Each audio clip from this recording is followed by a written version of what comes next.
From Studio 3 at Buzz TV, it's The Horse's Mouth with Tom McManus.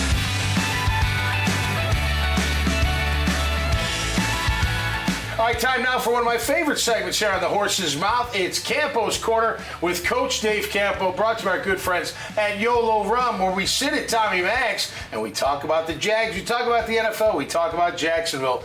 As a whole, let's welcome in Coach Campo. Coach, how are you, my friend? I'm good, Tom. Good to see you. Yeah. I can't start off this segment without saying so sorry to hear about Larry Allen passing, the great Dallas Cowboy offensive lineman, passing away at the age of 52 while on vacation with his family. When I saw, I've never met Larry, obviously in awe of him or what type of player he was, the Hall of Famer that he was, but I felt so sad, taken at that age, at age 52. Yeah, unfortunately it was a sad day. I was with Larry from 1994 through 2002. Wow. And so... Yep. The irony to the whole thing for me was I had just come off the practice field with the Jaguars in OTAs. Yep. And when I'm close to the field, I feel, it makes me feel good. Yeah. And I get in my car and I look at the phone, and of course that's what hit me. Yep. This guy was an interesting character. Yep. Always had a smile on his face. He was a humble, gentle giant off the field. But on the field, he was a beast. Total. He used to smile all the time. I asked him one time about the smile, and he said, well, I smile all the time because I want to knock the smile off the guy I'm working against that day. Yeah. And it was a shame. A good family man. Yep.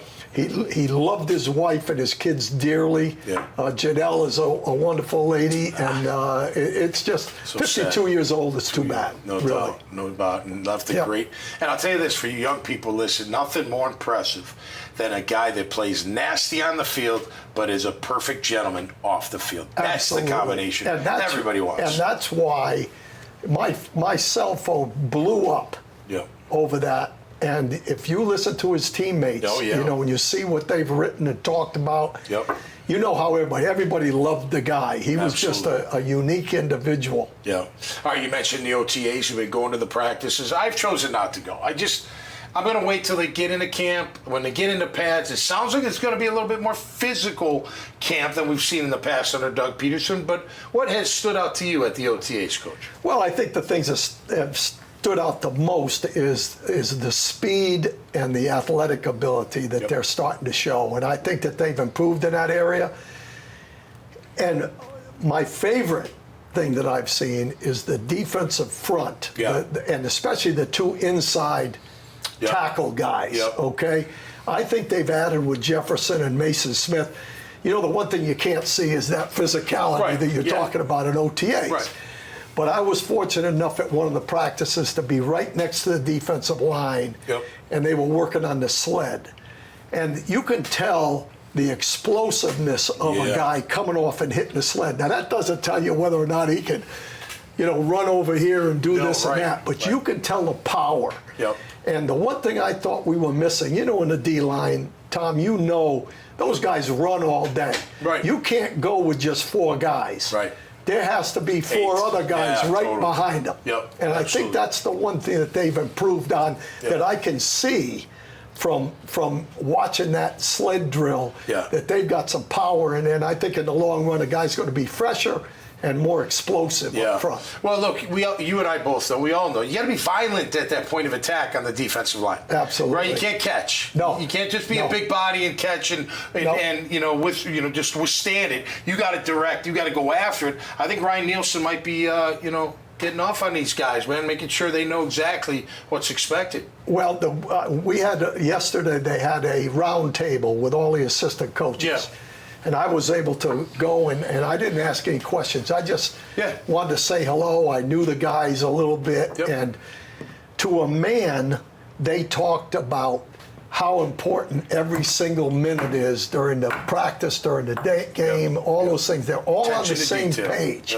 And it's all about individual guys doing their job. And I will say this. I won't mention the name of the coach. Okay. But I asked the question. I waited till all the guys were away from the table, and it was just me and him. And I said, look, I don't know if you can say anything, but my thought was that there was a little bit of lack of communication and a lack of, everybody on the same page with the group last year. And the guy looked at me, winked, and nodded. Yeah. So I believe this group is more attention to detail. What I've heard about Nielsen is he's attention to detail, and he's very intense. Absolutely. So I'm looking at that being as important a factor as the guys that we've added defensively. Any new guys standing out? How does Brian Thomas look to you? Oh, well, other than fast, speed and athletic, and soft with the hands. So I like that. I don't know how he's going to play.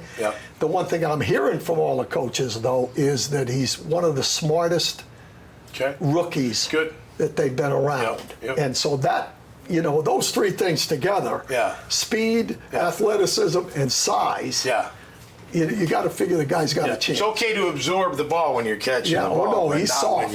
He's soft hands, but they say he's really, at LSU, they had the block. Oh, yeah. Yeah, that's absolutely. That's Physical. one thing you know for sure. They weren't going to be on the field with Ogeron in that group, without blocking. One thing I keep hearing from Doug, which I love, he's talking about being a physical football team. I don't think they had it last year. I don't care what they say. I agree with you. Maybe on occasion. I'm not saying they didn't it wasn't every game there, but there were too many games where they weren't. They got out physical, out beat up at the line of scrimmage. But I'm hearing more and more, we got to be a physical team. We got to be. You ingrain that enough, your players are going to be like, we got to go prove that we're a physical team. Well, one thing that I saw, and practice. Every practice is different. You emphasize certain things. Both of the two OTA practices that I've seen, they were in base, offensively, more than I saw them a year ago. Okay. And Base which personnel. tells me base personnel, where you got two tight ends on the field, they don't have a fullback, so the second tight end is like a fullback. And to me, they're gonna feature that a little bit more with the quarterback under the center. Good. And if that's the case, it's not only going to help the offense, but it's going to help the defense, because that's a physical come after you, and hopefully that's going to be the way they approach it. I know they want to throw the football. Well, and a way to max protect if you have to, Absolutely. right? No All right, let's wrap it up with this. 3 weeks, City Council is going to make a vote on the stadium. I saw where Wayne and Dolores Weaver, the great Weaver family, endorse the deal and hopes the City Council will vote. I think it's going to get done. I think it's going to get done, and I thought I heard you say on in another show about the reason that the Jacksonville's still here is the Weavers. No doubt. And when the Weavers step in and they say, hey, look, we like what's going on here, they're headed in the right direction, that's a plus for the city, for sure. I like what Mr. Weaver said. He said, hey, let's keep it here for generations. Yes, absolutely. And that's what we want. And that's what the stadium will do, for sure. Right. That's a 30-year. You know it. Right, in itself, right there. Easily. All right, Coach. Always a good time, my man. Yes, sir. You're the man. Yes, sir. Appreciate it. Hey, every time here at the Horse's Mouth, it's Campo's Corner with Coach Dave Campo as we talk about the Jags, the NFL, and anything else that comes to our mind. So until next time, stay safe out there and be cool, and go Jags, of course. We'll see you right here on the Horse's Mouth. Cheers.